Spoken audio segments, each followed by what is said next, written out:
Hello student, welcome to Pythagoras classes. আজি তোমালোকৰ first ইয়াৰৰ কোৰ্সটো মই আজি পৰা ষ্টাৰ্ট কৰিম যেহেতু তোমালোকৰ সিলেবাসখন অলৰেডি ডিসকাস কৰি দিছিলোৱে আজি তোমালোকৰ ফাৰ্স্ট চেপ্টাৰ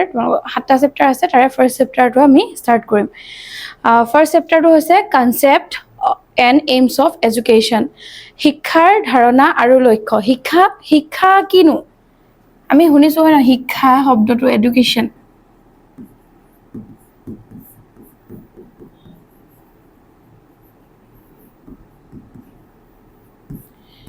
শিক্ষা এই এডুকেশ্যন শব্দটো কি হয় তাৰ ধাৰণাটো জানিম এডুকেশ্যনৰ লক্ষ্য উদ্দেশ্যবোৰ কি হয় হেয়া জানিম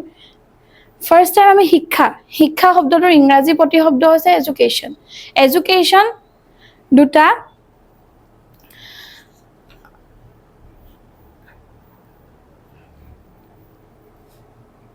কাট কৰি দিবা এইখিনি শিক্ষা শব্দটোৰ ইংৰাজী প্ৰতিশব্দ হৈছে এডুকেশ্যন দুটা লেটিন ৱৰ্ডৰ পৰা আহিছে দুটা লেটিন ৱৰ্ড ই আৰু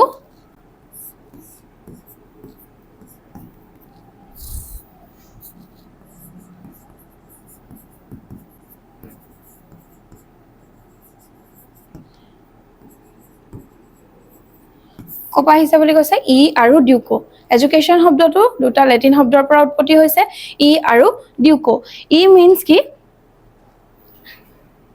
ইৰ মিনিং হল আউট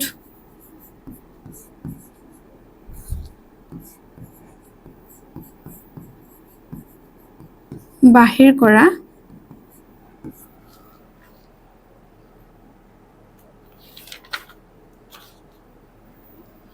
ডিউকো means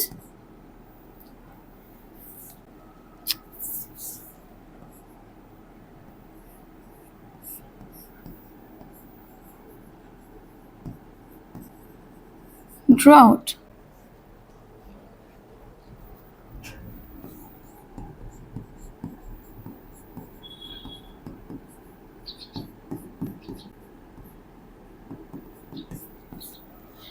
এডুকেশ্যন শব্দটোৰ ইংৰাজী প্ৰতিশব্দ শিক্ষা শব্দটোৰ ইংৰাজী প্ৰতিশব্দ হৈছে এডুকেশ্যন শব্দটো দুটা লেটিন ৱৰ্ডৰ পৰা উৎপত্তি হৈছে ই আৰু ডিউকো ই মিন্স হৈছে আউট বা বাহিৰ কৰি দিয়া বস্তু এটা ক'ব পৰা বাহিৰ কৰি দিয়া আৰু ডিউকো মিন্স হৈছে ড্ৰ আউট আগবঢ়াই নিয়া বা তোমাৰ আগুৱাই নিয়া আমি ড্ৰ আউট বুলি ক'ব পাৰো লিড অফ বুলি ক'ব পাৰো নে to bring up ক'ব পাৰো তাপা to lead out বুলিও ক'ব পাৰো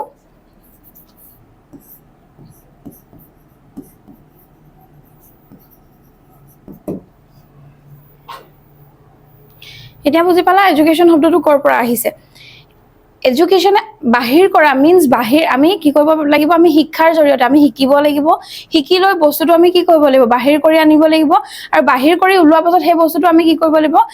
থ্ৰু এডুকেশ্যন পঢ়াৰ যোগেদি আমি কি কৰিব লাগিব তাক আগবঢ়াই নিব লাগিব প্ৰথম টাইম আমি কোনটো ভাল কোনটো বেয়া বিচাৰ কৰিব লাগিব বাহিৰ কৰি উলিয়াই আনিব লাগিব ভালটো বাছি উলিয়াই আনিলো উলিয়াই আনা পাছত সেই ভালটো বাছি উলিয়াই আনা বস্তুটো তাক আমি কি কৰিব লাগিব তাক আকৌ আমি নিজৰ মতে সজাই পৰাই ল'ব লাগিব বা তাক আমি নিজৰ মতে কি কৰি লম প্ৰিপেয়াৰ কৰি লৈ তাক আমি আগবঢ়াই নিবলৈ সহায় কৰাটোৱে কি হৈছে এডুকেশ্যন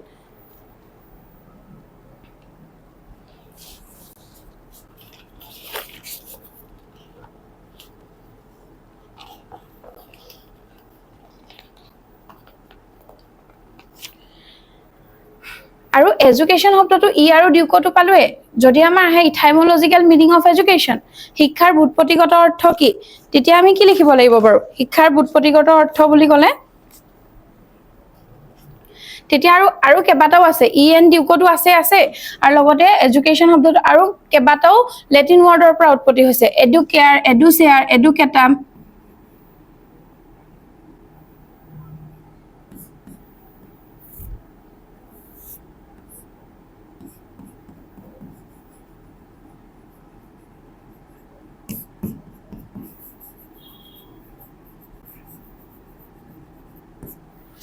এডুকেয়াৰ মিন্স কি হয় কেয়াৰ মানে লালন পালন কৰা নহয় জানো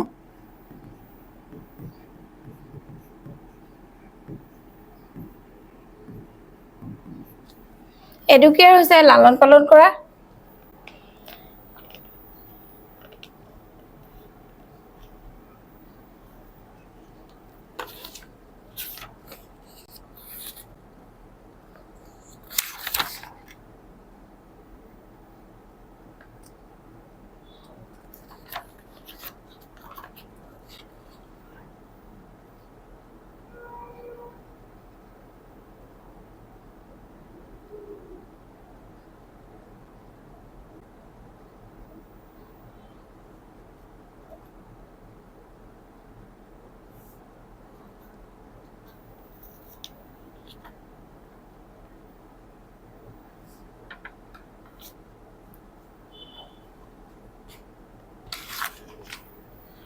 এডুচিয়াৰ হৈছে আগবঢ়াই নিয়া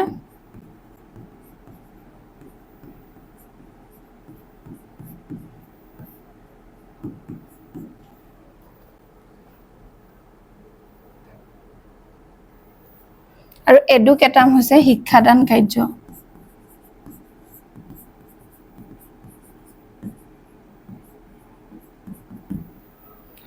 ইয়াৰে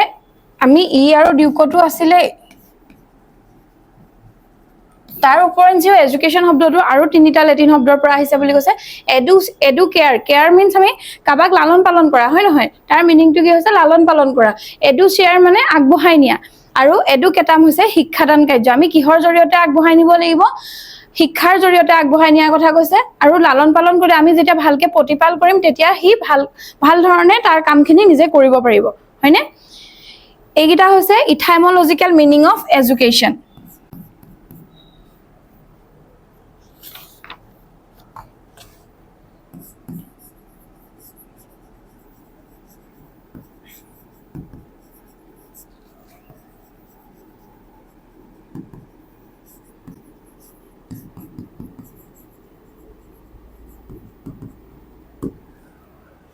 যদি আমাৰ দুটা প্যাটাৰ্নত আহিব পাৰে কোৱেশ্চনটো হোৱাট ইজ এডুকেশ্যন আৰু কেতিয়াবা আহিব পাৰে right the etymological meaning of education what is education বুলি ক'লে আমি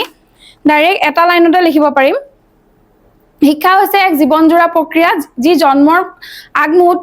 মুহূৰ্তৰ পৰা মৃত্যুৰ আগমুহূৰ্তলৈকে চলি থকা প্ৰক্ৰিয়াকে আমি শিক্ষা বুলি ধৰিছো সেই দুটা লাইন লিখিলে আমি 1 মাৰ্কছৰ কাৰণে হৈ যাব আৰু কোনোবা এজন যদি 2 মাৰ্কছ থাকে কোনোবা এজন ফিলসফাৰৰ এটা আমি ডেফিনিশন দিলে আমাৰ হৈ যাব 2 মাৰ্কছৰ কাৰণে কিন্তু যদি ইথাইমোলজিক্যাল মিনিং অফ এডুকেশ্যন আহে তেতিয়া আমি লিখিব লাগিব এডুকেশ্যন শব্দটো দুটা লেটিন শব্দৰ পৰা উৎপত্তি হৈছে ই আৰু ডিউক ই মিন্স আউট আৰু Duke means to lead out তেনেকে লিখিলো তাপা তাৰ মিনিংটো লিখিলো আৰু তাৰ উপৰিও আৰু তিনিটা লেটিন ৱৰ্ডৰ পৰা আহিছে বুলি লিখিম তেতিয়া এডুকেয়াৰৰ অৰ্থ হল লালন পালন কৰা এডুচিয়াৰ অৰ্থ হল আগবঢ়াই নিয়া আৰু এডুকেটাম শব্দৰ পৰা আহিছে যাৰ অৰ্থ হল শিক্ষাদান কাৰ্য এই গুটেখিনি লিখিলে আমি কিমান মাৰ্কছ পাম 2 মাৰ্কছ হ'ব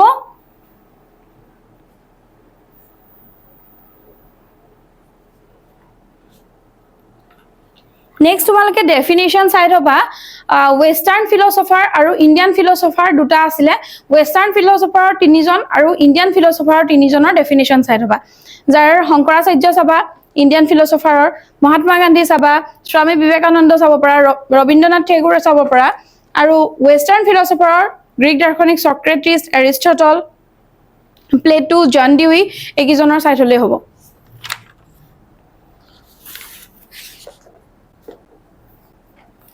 নেক্সট আমি যদি চাও এডুকেশ্যনক দুটা পাৰ্টত ভাগ কৰিছে এটা হৈছে নেৰো এটা হৈছে ওয়াইডাৰ নেৰো সেন্স অফ এডুকেশ্যন দুটা এডুকেশ্যনক দুটা সেন্সত ভাগ কৰিছে এটা হৈছে নেৰো সেন্স অফ এডুকেশ্যন এটা হৈছে wider sense of education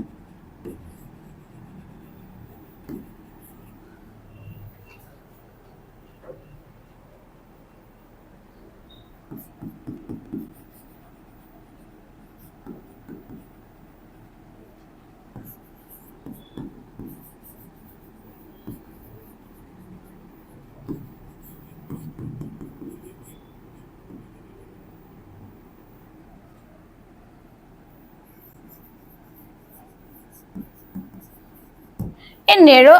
educational দুটা টাইপস কি হৈছে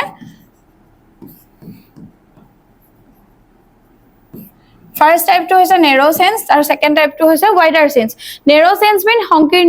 সংকীৰ্ণ অৰ্থত শিক্ষা আৰু ব্যাপক অৰ্থত শিক্ষা বা বহল অৰ্থত শিক্ষা সংকীৰ্ণ অৰ্থত শিক্ষা বুলি ক'লে আমি কোনখিনি বুজি পাম যিখিনি আমি ফৰমাল এডুকেশ্যন সিস্টেম এখন বিদ্যালয়ৰ ভিতৰত যি শিক্ষা গ্ৰহণ কৰো সেইখিনিকে আমি কি বুলি ধৰি লৈছো narrow sense of education বা সংকীৰ্ণ অৰ্থত শিক্ষা বুলি ধৰি লৈছো আৰু ওয়াইডাৰ সেন্স অফ এডুকেশ্যন বুলি ক'লে আমি কোনখিনি ধৰি লম যিখিনি আমি জন্মৰ মুহূৰ্তৰ পৰা মৃত্যুৰ আগমুহূৰ্তলৈকে মানুহৰ লাইফ লং প্ৰসেসটো যিমানখিনি অভিজ্ঞতাৰ যোগেদি আমি শিক্ষা আহৰণ কৰো তাকে আমি কত ধৰিছো বহল অৰ্থত শিক্ষা বা ওয়াইডাৰ সেন্স অফ এডুকেশ্যন বুলি ক'ব পাৰো ইয়াৰে তোমালোকৰ আহিব পাৰে what is mean by narrow sense of education আৰু what is mean by wider sense of education আহিব পাৰে আৰু ইয়াৰ পৰা নেক্সট আৰু এটা কোৱেশ্চন আহিব পাৰে difference between narrow sense of education আৰু wider range of education difference যদি আহে তেতিয়া নেৰো চেঞ্জটো কি হয় বাৰু এটা হি ফৰৱাল এডুকেশ্যন সিস্টেমটো ফলো কৰে আৰু হি কি কৰে গুটে জীৱনব্যাপী চলা প্ৰক্ৰিয়া বুলি ক'ব পাৰি বহল অৰ্থৰ শিক্ষা আৰু তাৰ পিছত আৰু এটা তোমালকে ডেফিনেশন ডিফাৰেন্স লিখিব পাৰা নেৰো সেন্স অফ এডুকেশ্যনে ফৰ্মেল এডুকেশ্যনক ফলো কৰে আৰু ওয়াইডাৰ সেন্স অফ এডুকেশ্যনে non formal wider sense of education informal education follow কৰে বুলি লিখিব পাৰা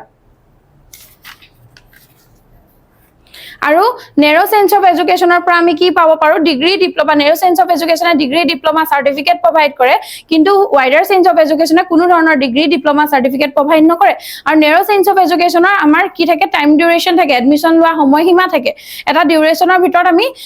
এডমিশন ল'ব লাগিব কিন্তু ওয়াইডাৰ সেন্স অফ এডুকেশ্যনৰ কোনো ধৰণৰ এডমিশন লোৱা বা আমি সেই শিক্ষা গ্ৰহণ কৰাৰ কোনো ধৰণৰ সময়সীমা নাথাকে আৰু narrow sense of education is a discipline education system বুলি ক'ব পাৰি আৰু যদি আমি চাবলৈ যাওঁ wider sense of education is a flexible system of education তাত ফ্লেক্সিবিলিটি থাকে আমাৰ কোনো ধৰণৰ ডিসিপ্লিন মেইনটেইন কৰিব নালাগে ওয়াইডাৰ সেন্সত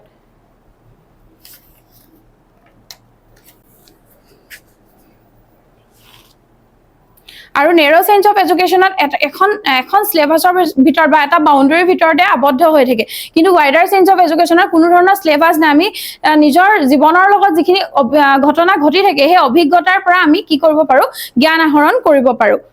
হ'ব নেৰো সেন্স আৰু ওয়াইডাৰ সেন্স খুব সম্ভৱ বুজি পাইছা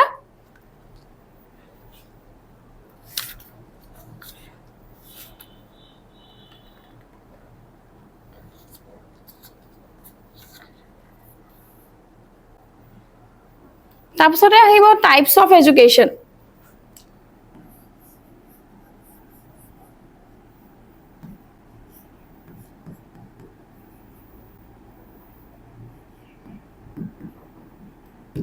টাইপস অফ এডুকেশ্যন এডুকেশ্যনৰ টাইপস তিনটা first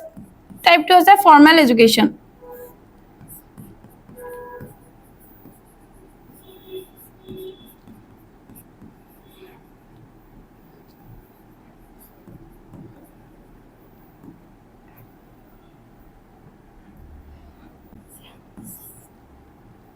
informal education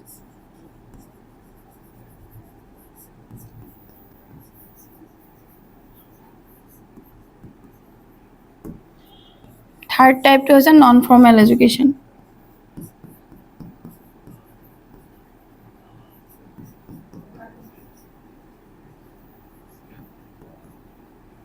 formal education মানে আনুষ্ঠানিক শিক্ষা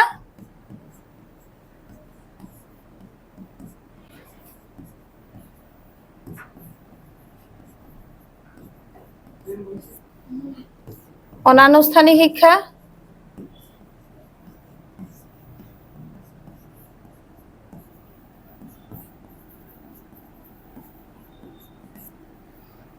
আৰু নন ফৰ্মেল এডুকেশ্যন অগতানুগতিক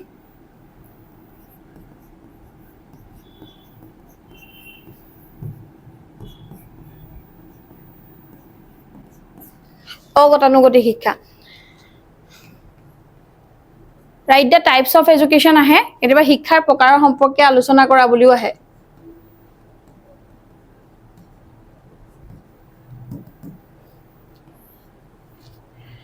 First types to বলো formal education আনুষ্ঠানিক শিক্ষা informal education অনানুষ্ঠানিক শিক্ষা আৰু non formal education অগতানুগতিক শিক্ষা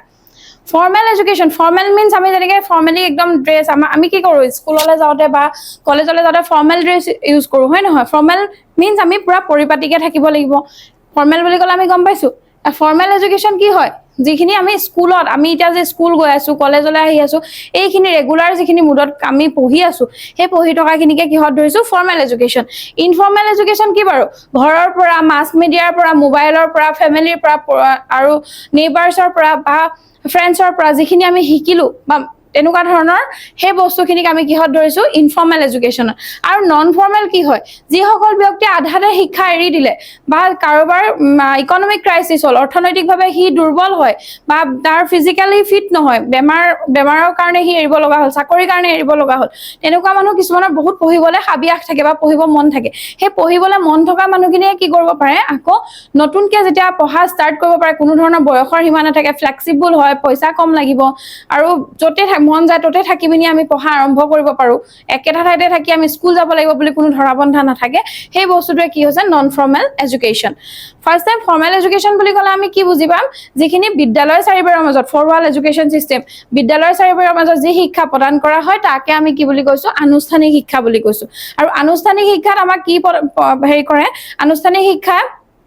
ডিসিপ্লিন মেইনটেইন কৰে সদায় আৰু আনুষ্ঠানিক শিক্ষাৰ দ্বাৰা আমি কি কৰিব পাৰো এটা টাইম ডিউৰেশ্যনতহে আমি কি নাম ভৰ্তি কৰিব পাৰো বিদ্যালয় এখনত আৰু সেই এটা সময়সীমাৰ ভিতৰত আমি সেই ক্লাছটো বা সেই টপিকখিনি শেষ কৰিব লাগিব এখন সিলেবাস থাকিব নিজৰ কন্টেন্ট থাকিব সেই কন্টেন্টখিনি আমি এটা টাইম ডিউৰেশ্যনৰ ভিতৰতে শেষ কৰিব লাগিব আৰু আমি এডমিশ্যন লোৱাৰো সময় থাকে আৰু ওলোৱাৰো আমাৰ সময়সীমা বান্ধি দিয়া থাকে আৰু তাৰ উপৰিঞ্চিও আমাৰ কি কৰে ফৰ্মেল এডুকেশ্যনে আমাক কি প্ৰভাইড কৰে ডিগ্ৰী ডিপ্লোমা সাৰ্টিফিকেট প্ৰভাইড কৰিব যাৰ ফলত আমি ইন ফিউচাৰ গবিনে আমাৰ নিজৰ ক্যাৰিয়াৰটো ঠিক কৰিব পাৰো তাৰছত ইনফৰ্মেল এডুকেশ্যন কি হয় যেটো আমাৰ লাইফ লং প্ৰসেস বুলি ক'ব পাৰি জন্মৰ পৰা মৃত্যুৰ আগ মুহূৰ্তলৈকে যিখিনি চলি থাকে আজি এটা হিহু জন্ম হয়ে একো নাজানে হয় নহয় হিহুটো জন্ম হোৱাৰ পিছত হি ফিডিং কৰাৰ পৰা একেবাৰে মৃত্যুৰ আগ মুহূৰ্তলৈকে যিখিনি তাৰ পৰিৱেশ পৰিস্থিতি সাপেক্ষে যিখিনি অভিজ্ঞতা তাৰ থ্ৰুৱেদি যি শিক্ষা গ্ৰহণ কৰে সেইখিনিকে আমি কি বুলি কৈছো ইনফৰ্মেল এডুকেশ্যনত কিন্তু কোনো ধৰণৰ টাইম ডিউৰেশ্যন নাথাকে ইনফৰ্মেল এডুকেশ্যনত কোনো ধৰণৰ আমি সিলেবাস বা কন্টেন্ট নাথাকে আৰু ইনফৰ্মেল এডুকেশ্যনৰ থ্ৰু দি আমি কেতিয়াও কি কৰিব নোৱাৰো ডিগ্ৰী ডিপ্লোমা বা সাৰ্টিফিকেট আমাক প্ৰভাইড নকৰে তাৰ থ্ৰুৱেদি আমি কি কৰিব পাৰো অকল নলেজে আৰ্ন কৰিব পাৰো নেক্সট আছে নন ফৰ্মেল এডুকেশ্যন তো এই ফৰ্মেল এডুকেশ্যনৰ লগতে অলপ হলো ৰিলেট হৈ আছে নন ফৰ্মেল এডুকেশ্যনো কোনো কিছুমান অৰ্গানাইজেশ্যনৰ দ্বাৰাহে পৰিচালিত হয় তাত এটাই আমাৰ হেৰি থাকে ইয়াতে ফ্লেক্সিবিলিটি থাকে ইয়াত ডিসিপ্লিন মেইনটেইন কৰিব লাগে আৰু ইয়াত ফ্লেক্সিবিলিটি নাপাওঁ ফৰ্মেল এডুকেশ্যনত কিন্তু নন ফৰ্মেল এডুকেশ্যনত আমাৰ ডিসিপ্লিন থাকিব তাৰ উপৰিঞ্চিও কিন্তু ডিসিপ্লিন থকাৰ লগতে ফ্লেক্সিবিলিটি থাকে কিয় ফ্লেক্সিবিলিটি থাকে বুলি কৈছো যেটো নেকি আমি গৈ বিভিন্ন ঠাইত থাকি আমি একেটা সময়তে একেলগতে সংযোগ সাধন হ'ব পাৰো একেলগতে যোগাযোগ কৰিব পাৰো কিয়নো থ্ৰুটো কি বাৰু এটা চেনেল বা মাছ মিডিয়া আমি গুগল মিটৰ থ্ৰুৱেদি জয়েন হলো টিচাৰজন বেলেগ জেগাত আছে ষ্টুডেন্টবোৰ বেলেগ জেগাত মানে হিষ্টৰিত হৈ আছে কিন্তু হিষ্টৰিত হৈ থকা ব্যক্তিসকল একেলগতে কোনোবা এটা চেনেল বা মাছ মিডিয়াৰ থ্ৰুৱেদি একেলগত জয়েন হৈ যেটো ক্লাছ কৰিলে ক্লাছটোৰ থ্ৰুৱেদি তেওঁলোকে কি কৰিব পাৰে সেই ডাটাখিনি পালে আৰু ইয়াতে যেনেকে কন্টেন্ট থাকে বা সিলেবাস থাকে কিন্তু নন ফৰ্মেল এডুকেশ্যনত কন্টেন্ট বা সিলেবাস নাথাকে তাত কি থাকে অকল সেলফ লাৰ্নিং মেটেৰিয়েল থাকে সেই মেটেৰিয়েলখিনি প্ৰভাইড কৰিব থ্ৰু পোষ্টেল বা ডাক যোগেদি প্ৰভাইড কৰাৰ ফলত সেই বস্তুখিনি আমি self learning material audio' visual ৰেকৰ্ডেডখিনি পঢ়ি লৈ যি শিক্ষা গ্ৰহণ কৰিলো গ্ৰহণ কৰাৰ পাছত আমি কি কৰিব লাগিব এক্সামত বহিব লাগিব আৰু এক্সামত বহাৰ পাছত আমাৰ কি নন ফৰ্মেল এডুকেশ্যনে কি প্ৰভাইড কৰিব ডিগ্ৰী ডিপ্লোমা সাৰ্টিফিকেট ফৰ্মেল এডুকেশ্যনৰ ইকুৱেল মানে ভ্যালু থাকিব সেই ডিগ্ৰী ডিপ্লোমা সাৰ্টিফিকেট কিখন প্ৰভাইড কৰিব আৰু নন ফৰ্মেল এডুকেশ্যনত এটা সুবিধা আছে ইয়াতে আমি যদি ফৰ্মেল এডুকেশ্যনৰ খৰচটো যদি চাওঁ ব্যয়টো যদি চাবলৈ যাওঁ ফৰ্মেল এডুকেশ্যনত যিমানটো কষ্ট আমি উঠাব লাগে তাৰ তুলনামূলকভাৱে 50 to 60% ৰিলেক্সেশ্যনত আমি কি কৰিব পাৰো নন ফৰ্মেল এডুকেশ্যন গ্ৰহণ কৰিব পাৰো আৰু ফৰ্মেল এডুকেশ্যনত আমি এনৰোল হোৱাৰ এটা সময়সীমা থাকে কিন্তু নন ফৰ্মেল এডুকেশ্যনত কোনো ধৰণৰ সময়সীমা নাথাকে এডমিশ্যন লবলৈ আমি কোনো ধৰণৰ সময়সীমা বান্ধি দিয়া নহয় আৰু নন ফৰ্মেল এডুকেশ্যনৰ আৰু এটা সুবিধা আছে আমি বিভিন্ন ঠাইত থাকিও একেলগতে যোগাযোগ কৰিব পাৰো কোনো ধৰণৰ তাৰ কাৰণে আমি কি কৰিব নালাগে কষ্ট উঠাব নালাগে হ'ব এইকেইটা গম পালা